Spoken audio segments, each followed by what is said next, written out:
welcome. Thank you. Shannon, it's a pleasure to have you here. Pleasure to be here in Cannes. Thank you. We're at the film festival. We are. We're at the Carlton Hotel, which is the most emblematic place. It is a very storied location for our film, yes. That means that's a special meaning to you, actually, the Carlton Hotel. Yes. I've been doing some location scouting while I've been here. Okay, how about you tell us what brings you to Cannes this year? Well, what brings me to Cannes, we're here kind of making the first little ripples of information about a film that I've been trying to make for a very long time about the Bentley Boys. Wonderful. And those of you who are familiar with their story might know that a very pivotal moment took place here in this hotel where the man who was the chairman of Bentley Motors at the time, he staged what's become known as legend, but was in fact a publicity stunt, where he decided to race his 6-liter Bentley up the coast against the Blue Train to draw attention to the Bentley brand when sales had stagnated after the Great Depression. But it made a very big splash in that day, as he had hoped it would, and has become legend. And that's one of the reasons we're here. We're taking a look at the exterior of the hotel, which looks exactly the same as it did in 1930 when he staged that stunt. I don't know that we'll be able to shoot inside, but we're going to bring a crew down here and have the Bentley under the famous portico. So we're right at the heart of history here. Right at the heart of history here, yes. So and of the film industry this week, anyway. Best of both worlds. Yes. So the movie will be about the Bentley Boys, not only this Blue Train story that made Bentley famous. Yes, exactly. It's a very small part, yes. And in fact, a very special Bentley girl, Dorothy Paget, who she provided some financing for somewhat controversial technology when Tim Birkin, who was, in my opinion, the most charismatic of the Bentley Boys, insisted on attaching what was known as sort of a hand grenade to the front of a beautifully engineered Bentley in 1929 to make it go faster because he believed the Germans were coming. History has borne out that he was right, but at the time he decided the only way to stop them was to build blower Bentleys. So he went looking for financing, and it wasn't a very popular idea. Bentleys were winning all of the world's biggest races in those days, so why mess with a good thing?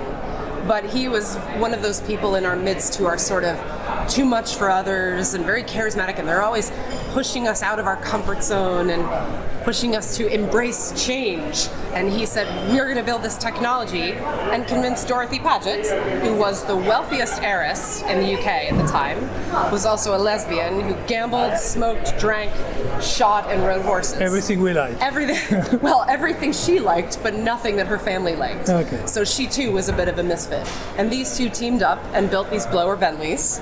And without that technology, I believe Bentley would not have beaten the Germans in the 1930 Grand Prix. That's right, Mercedes and Caracciola. Yes. We had the 7-liter at the time. Exactly, yes. There's some controversy over this, but for our purposes, it is a dramatic coming together of both Bentley's efforts and of Tim Birkin and Dorothy Paget's efforts. They teamed up, and as most people who know the Bentley story know, Tim Birkin went gung-ho after Caracciola for the first several laps of the race and forced the Germans to overuse their supercharger.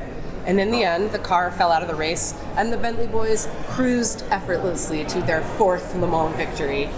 And within a matter of weeks, the team was sort of splintering, and the company was on its way to being sold to Rolls-Royce.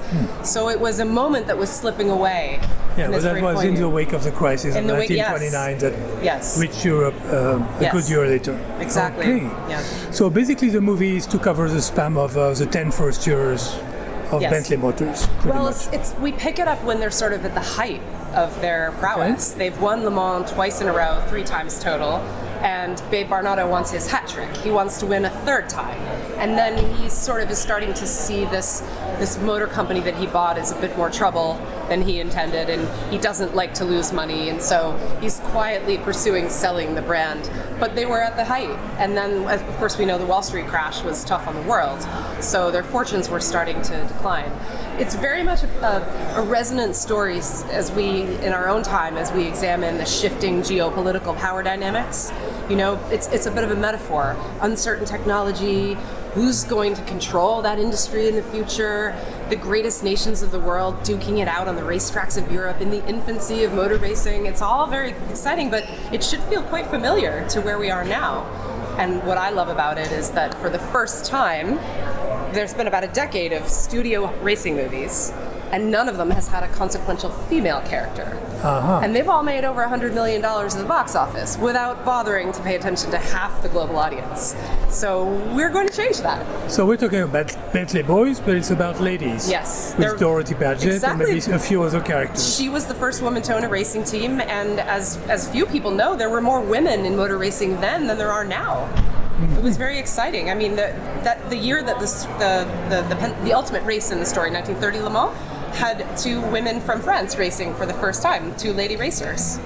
Great. I mean, the roaring 20s, roaring cars, champagne. Yes. I mean, we can already feel the vibes. Well, it's all very exciting. I think the reason it's inspiring is because you come away from the film sort of looking, which person am I in this dynamic? Am I the one who is inspired by the changemaker, or am I the changemaker?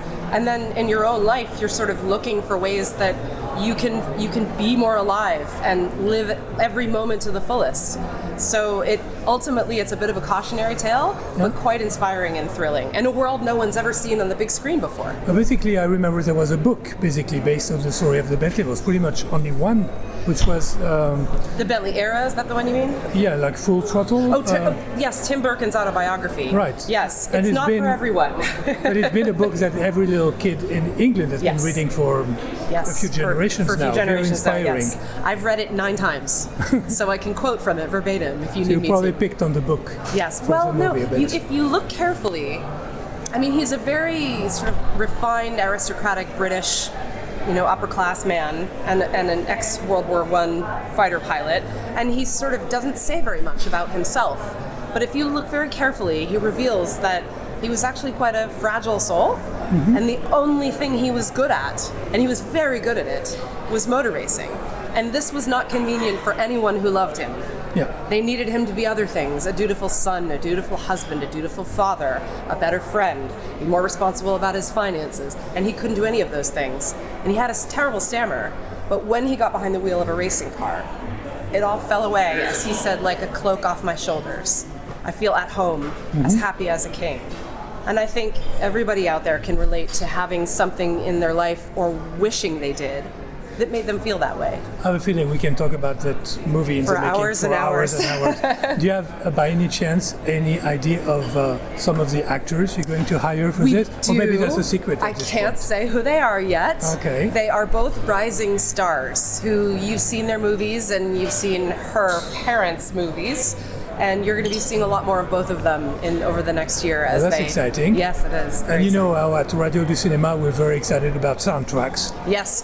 We are going to have a gorgeous score for this film. It's been one of my daydreams to be. It might be the London Symphony Orchestra, but the day that we're sitting in the recording booth watching the finished film screening, and we're looking at an orchestra recording the score live, it's going to be one of my favorite moments. Look, thank you so much. It seems like it's very exciting because we're at the very beginning of basically you put the plug in right now. How long is it supposed to take to make a movie like this? Well, we're planning to shoot this summer if we can stay on schedule and line up all of the cars and the actors' schedules and all of the dynamics. We'd like to shoot this summer in late August, and we shoot for about somewhere between 9 and 10 weeks, and then we take a breath, and we're in post-production, and hopefully you might be seeing the film premiering in the festival circuit about this time next year. Oh, yeah, that's quick. If we stay on schedule, but I was thinking more like 2 years or something. No. We hope next year. It's a bit like herding cats. Some of the actors that we plan to cast around our leads, they're very, very well known, and it's coordinating all of their schedules to see if we can have it line up with the shooting window that we need this summer. So if we can do that, hopefully you'll see it next year. Wonderful. Well, I hope we can follow up every so often and see the progress in the movie, because that sounds like a very exciting product. Well, thank you so much for your time. Thank you very much for having me. It's been a pleasure. Thank you.